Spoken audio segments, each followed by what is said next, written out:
Good morning students. चलिए start करते हैं ओरिकल की क्लास। ओरिकल में हम PL/SQL पढ़ रहे हैं। PL/SQL के अंतर्गत हमने आपको बताया था इनटू स्टेटमेंट और प्लस आपको मैंने प्रोसीजर का आउट पैरामीटर भी पढ़ाया था प्रीवियस वीडियो में। तो इनटू स्टेटमेंट में मैंने एक प्रॉब्लम्स आपको बताई थी कि यदि डुप्लीकेट रिकॉर्ड होता है, मोर देन वन रिकॉर्ड, एक से अधिक रिकॉर्ड यदि पाए जाते हैं तो वो डिस्प्ले नहीं करता है, वेरिएबल में वैल्यू स्टोर नहीं हो पाती है। तो इस प्रॉब्लम को भी हम आज सॉल्व करेंगे आगे, और इसके आगे और भी देखते हैं हम PL/SQL में क्या चला सकते हैं। तो स्टार्ट नाउ। सबसे पहले हम SQL स्टार्ट कर लेते हैं।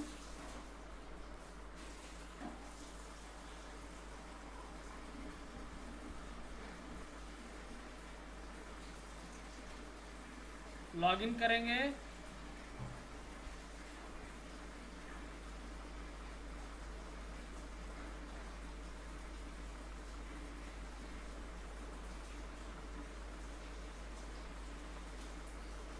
उसके बाद मैं आगे स्टार्ट करता हूँ।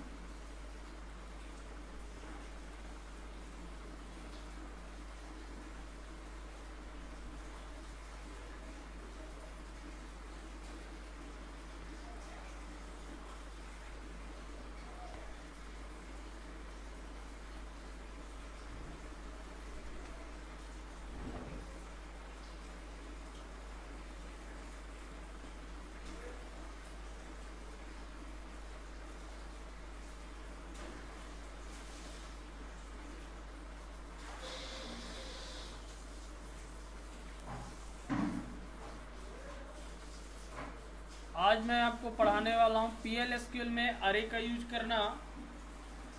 अदर प्रोग्रामिंग लैंग्वेज में हम अरे का यूज करते हैं, उसी प्रकार से PL/SQL में भी अरे का यूज कर सकते हैं। तो आइए देखते हैं। The PL/SQL programming language provide a data structure called the varray. एक डेटा स्ट्रक्चर हमको ये प्रोवाइड करता है जिसमें वेरिएबल का एक अरे हमको स्टोर करता है। विच कैन स्टोर है फिक्स साइज, इसकी एक फिक्स साइज होती है। Sequential collection of element of the same type की वैल्यू होगी। A we array is use to store ordered collection, एक ऑर्डर में डेटा स्टोर होगा। However it is often better to think of an array as a collection of variable, मतलब variable के collection से कहीं ना कहीं हमको एक बेटर फैसिलिटी प्रोवाइड पड़ेगा, लेकिन सेम डेटा टाइप होगा। जैसे अरे होता है वैसे ही यहाँ पे सेम डेटा टाइप हम यूज करेंगे। ऑल अरे consist of continuous memory location, जैसे अरे हमारा continue memory other programming language में लेता है, उसी प्रकार से यहाँ भी कंटिन्यू लोकेशन ये लोकेट करता है। The lowest address correspond to the first element, lowest address जो होगा वो आपका फर्स्ट एलिमेंट होगा। And the highest address of the last element, और हाईएस्ट एड्रेस जो होगा वो लास्ट एलिमेंट होगा, number 1 2 3। An array is a part of collection type data and is stand for the variable size array, variable size array। Other भी बहुत सारे हमने PL/SQL में कलेक्शन पढ़े हैं, लेकिन उसमें से हम इसको भी यूज कर सकते हैं। अब मैं इसको आपको जैसा कि बताया कि जो स्मॉलेस्ट एड्रेस होगा स्टार्टिंग पॉइंट होगा, लार्जेस्ट एड्रेस होगा वो आपका क्या होगा, यानी कि हाईएस्ट एड्रेस वो लास्ट पॉइंट होगा। तो आइए देखते हैं। क्रिएटिंग ए वी अरे type of created with the create type statement must be specify maximum size. इसका मैक्सिमम साइज हमको निर्धारित करना पड़ेगा। क्रिएट और रिप्लेस टाइप वी अरे टाइप नेम इज वी अरे और एलिमेंट टाइप। यहाँ पे ध्यान देना है, ये एक वैलिड एट्रीब्यूट नेम होगा, एन एक the number of maximum elements होगा।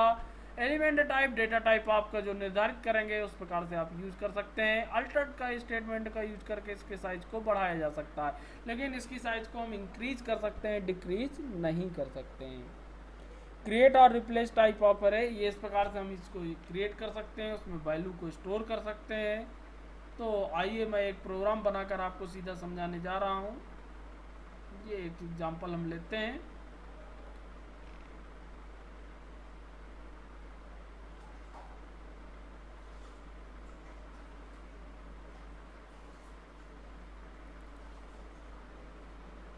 ये फाइल मैं आपको सेंड भी कर दूंगा आज।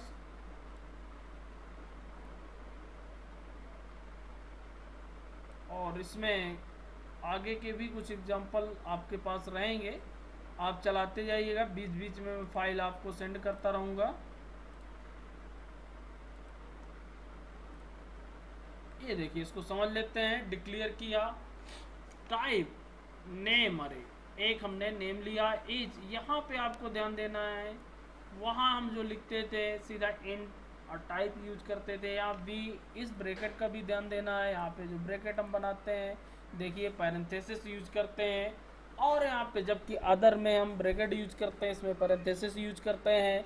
और यहाँ पे हमने साइज निर्धारित किया, ऑफ का यूज किया। इसके बाद हमने यहाँ बताया किस टाइप का ये होगा, हमने यहाँ सिंटेक्स देखा था। देखिए ये देखिए ऑफ लिखे हुए थे, ये देखिए क्रिएट और ऑफ करके हम यहाँ पे उसके साइज को भी निर्धारित करते हैं, डेटा टाइप को भी। तो यहाँ पे हमने डेटा टाइप क्या दिया, वर कैट टू, साइज हमने 10 दिया। एक ग्रेड लिया, इसका साइज हमने इंटीजर दिया। एक हमने यहाँ पे नॉर्मल वेरिएबल लिया, नेम अरे ग्रेड, ठीक है। इस प्रकार से ये नेम अरे हमने बनाया था, इसी के अकॉर्डिंग नेम हमने इसका सब डेटा टाइप बना लिया। यहाँ पे ग्रेड बनाया था, ग्रेड का क्या बना लिया, मार्क्स, और इंटीजर टाइप का हमने क्या ले लिया, टोटल। देखिए अब हम स्टोर करेंगे नेम में असाइन किया नेम, नेम सारे आपका क्रिएट है, इसमें हमने नेम निर्धारित कर दिया और इनको स्टोर करा लिया किसमें, नेम में, एज ए वेरिएबल हो गया ये। इसी प्रकार से ग्रेड में क्या स्टोर करा दिया, ग्रेड्स, और इनको स्टोर करा लिया मार्क्स में। टोटल हमको काउंट करना है तो नेम्स डॉट काउंट फंक्शन को कॉल किया, टोटल निकल आएगा। अब हमने प्रिंट किया डीबीएमएस टोटल स्टूडेंट्स, ये टोटल प्रिंट कर देगा। इसके बाद हमने लूप चलाया 1 to टोटल तक जितने भी होंगे, और प्रिंट करा हमने स्टूडेंट नेम आई, एक एक करके नेम हमारे प्रिंट होते जाएंगे। देखिए अरे को हमने सब डेटा टाइप में कन्वर्ट किया और उसको हमने नेम्स में प्रिंट किया। इसी प्रकार से मार्क्स को प्रिंट किया, लूप को एंड किया और यहाँ पे चला दिया। ये आपको समझ में आ गया होगा, आप इसको नोट कर लीजिएगा, एक दो बार रिव्यू करके समझिएगा। मैं इसको अब रन करता हूँ।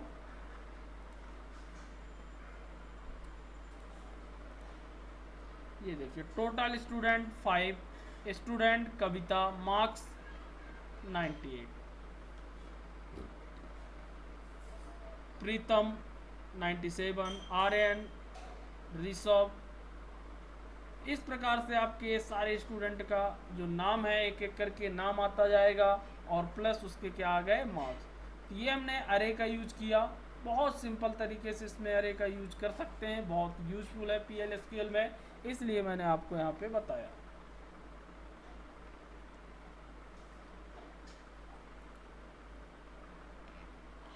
चलिए अब आगे देखते हैं। एक रो टाइप हम आगे पढ़ने को मिलेगा, इसके बाद मैं इसको समझाऊंगा आपको रो टाइप क्या यूज करते हैं हम।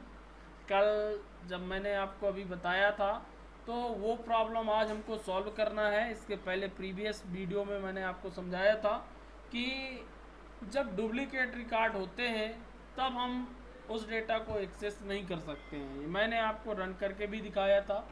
तो आज उस प्रॉब्लम को हम सॉल्व करेंगे। एक बार मैं दिखा देता हूँ, हमारे हिस्ट्री में इसमें पढ़ा होगा वो।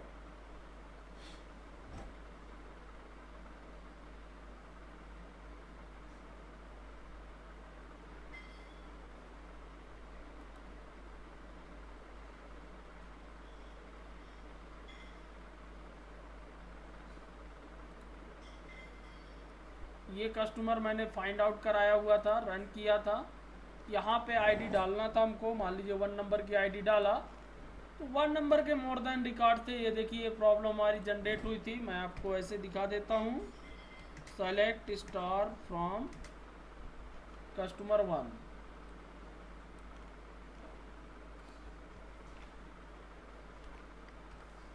ये देखिए 1 आईडी के 2 रिकॉर्ड थे, इसलिए रिकॉर्ड डिस्प्ले नहीं कर रहा। यदि हम 2 आईडी रन करेंगे, 2 नंबर की आईडी को रन करेंगे तो ये रिकॉर्ड को डिस्प्ले कर देगा, क्योंकि 2 नंबर की आईडी सिर्फ एक है।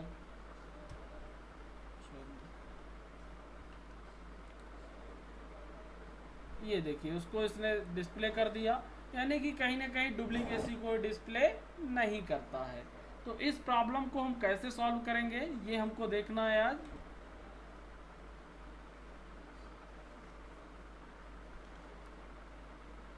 तो इसके लिए हम देखिए आज सीखने वाले हैं PL/SQL कर्सर्स। बहुत इंपॉर्टेंट टॉपिक है ये PL/SQL का, और सबसे ज़्यादा ये पूछा जाने वाला क्वेश्चन है। एग्जाम में भी ये क्वेश्चन 100% आता ही आता है, मैं आपको ये भी क्लियर कर दूं।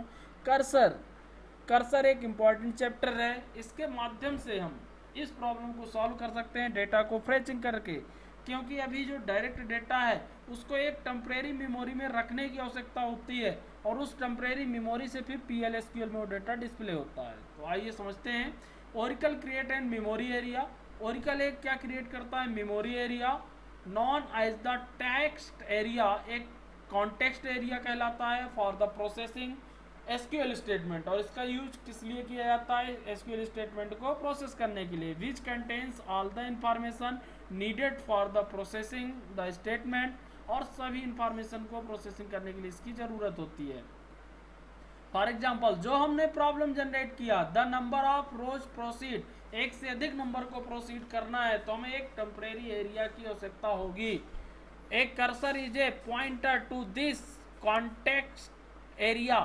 कॉन्टेक्स्ट एरिया है, PL/SQL control the context area और थ्रू एक कर्सर, कर्सर के थ्रू हम उसको यूज कर सकते हैं। Cursor hold the rows one और मोर, कर्सर जो होता है एक या एक से अधिक रो को होल्ड करके रखता है।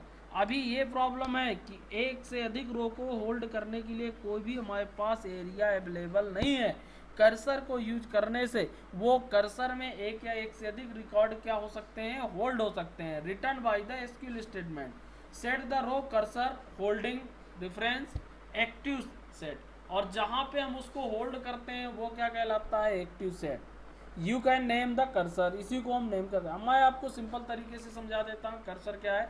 कर्सर एक प्राइवेट एरिया है, मेमोरी एरिया, जिसकी ज़रूरत किस लिए पड़ती है कि जो हम वहाँ से रिकॉर्ड उठाना चाहते हैं, एक से अधिक यदि रिकॉर्ड हैं तो उन रिकॉर्ड को कहीं ना कहीं होल्ड करने के लिए यदि हम कर्सर का यूज करते हैं तो वो रिकॉर्ड SQL से होल्ड हो लेकर कर्सर में होल्ड हो जाते हैं, और फिर कर्सर के माध्यम से किस में चले जाते हैं, PL/SQL में। आप समझ गए होंगे मेरी बात। मान के चलिए यहाँ पे डेटा है तो यहाँ से डेटा किस में चला जाएगा, कर्सर में जाएगा। कर्सर में जितनी रो होंगी होल्ड होती जाएंगी, और वो जो होल्ड होगा वो क्या कहलाएगा, एक्टिव सेट। फिर कर्सर से एक एक करके डेटा किस में डिस्प्ले होता जाएगा, हमारे PL/SQL वेरिएबल के माध्यम से। तो इसलिए एक बीच का इंटरमीडिएट कहलाता है हमारा क्या, कर्सर। एक से अधिक डेटा को यूज करने के लिए इसका यूज किया जाता है। आगे हम देखते हैं। तो अब देखते हैं कर्सर कितने प्रकार का होता है, इम्प्लिसिट कर्सर और एक्सप्लिसिट कर्सर। दो तरीके से कर्सर यूज होता है। इम्प्लिसिट कर्सर और automatically created by Oracle. Implicit cursor जो है ओरिकल के द्वारा ऑटोमेटिक क्रिएट किया जाता है, executed when there are no explicit cursor for the statement, programming cannot control the implicit cursor। ये ओरिकल इंजन के द्वारा इम्प्लिसिट कर्सर ऑटोमेटिक क्रिएट होता है, जबकि एक्सप्लिसिट हम अपनी ज़रूरत के आधार पर क्रिएट करते हैं। DML statement, insert, update, issue, implicit cursor associate with the statement, ये स्टेटमेंट हम यूज कर सकते हैं। PL/SQL can refer the most recently implicit cursor जो हम यूज करेंगे उसमें कुछ एट्रीब्यूट्स यूज किए जाते हैं, जैसे found, is open, is not found. Basically ये सारे एट्रीब्यूट्स दोनों के होते हैं।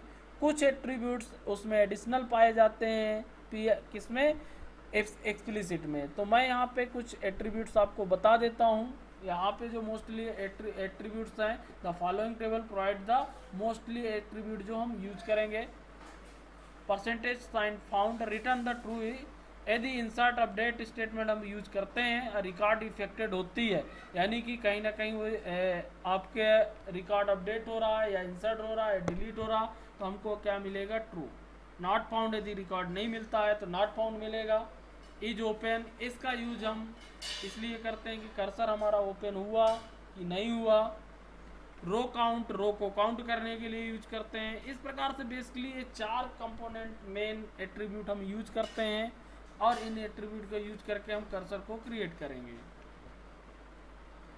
अब एक एट्रीब्यूट को लगाते कैसे हैं, इम्प्लीमेंट कैसे करते हैं, ये मैं आपको यहाँ बता देता हूँ। SQL लिखेंगे, परसेंटेज साइन और एट्रीब्यूट का नाम।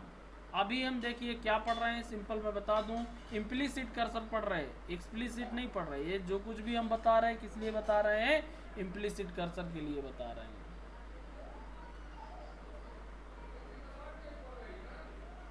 इसके बाद जैसे ये कस्टमर है हमारे और ये कर्सर हमने यूज किया, following programme update table increase the salary customer 5, ये हम रो काउंट के माध्यम से इसको यूज करना चाहते हैं। तो देखिए मैं इसका प्रोग्राम लेता हूँ, आपको समझाता हूँ। अपडेट कमांड हमने इसमें यूज किया है।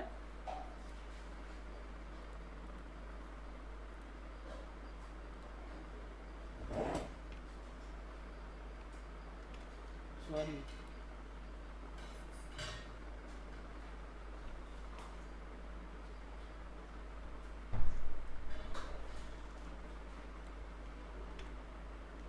ये देखिए यहाँ पे आप थोड़ा सा समझिएगा। कस्टमर नाम की हमने टेबल बना रखी है, पहले भी बनाया था। देखिए एक कस्टमर सेलेक्टेड, 3 कस्टमर आपके अपडेट हो चुके हैं। आप समझिएगा यहाँ पे डिक्लेयर टोटल रोज, नंबर हमने लिया है, साइज 2 लिया हुआ है। बिगिन में गए, अपडेट का यूज किया। अपडेट क्या करना है, कस्टमर्स सेट सैलरी, सैलरी में हमको क्या करना है, सैलरी प्लस 500, जो भी सैलरी है उसमें 500 रुपये प्लस हो जाए। इफ अब यहाँ चेक कराया, नॉट फाउंड, यदि रिकॉर्ड नहीं मिलता है तो नो कस्टमर सेलेक्टेड, आपका क्या आ जाए, नो कस्टमर सेलेक्टेड। यदि मिलता है फाउंड तो देन क्या करना है, रो काउंट, आपको क्या करना है, रो काउंट करना है और यहाँ पे उसको प्रिंट करा दिया। रो काउंट जो हमारा आएगा किस में आएगा, टोटल, और इसमें हमने क्या करा दिया, प्रिंट करा दिया। सिंपली हमने यूज किया। हम चाहते तो यहाँ रिकॉर्ड भी डिस्प्ले कर सकते थे, ये आपके ऊपर डिपेंड करता है। यदि उसमें रिकॉर्ड नहीं होते, नो कस्टमर सेलेक्टेड, कोई भी कस्टमर नहीं होता, तो फिर यहाँ पे आपको क्या मिलता, आपको पहला वाला ऑप्शन मिलता, नो कस्टमर सेलेक्टेड। लेकिन उसमें 3 रिकॉर्ड थे, सभी की सैलरी इंक्रीज हो गई। मैं एक बार आपको दिखा देता हूँ यहाँ पे।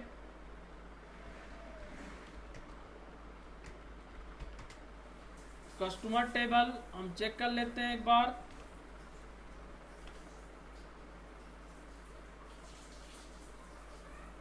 ये देखिए सभी में आप, मैं फिर से इंक्रीमेंट कर रहा हूँ। 2500 इसकी सैलरी है, 2000 इसकी है, 2500 इसकी है, मैं 1000 प्लस कर रहा हूँ, ध्यान दीजिए।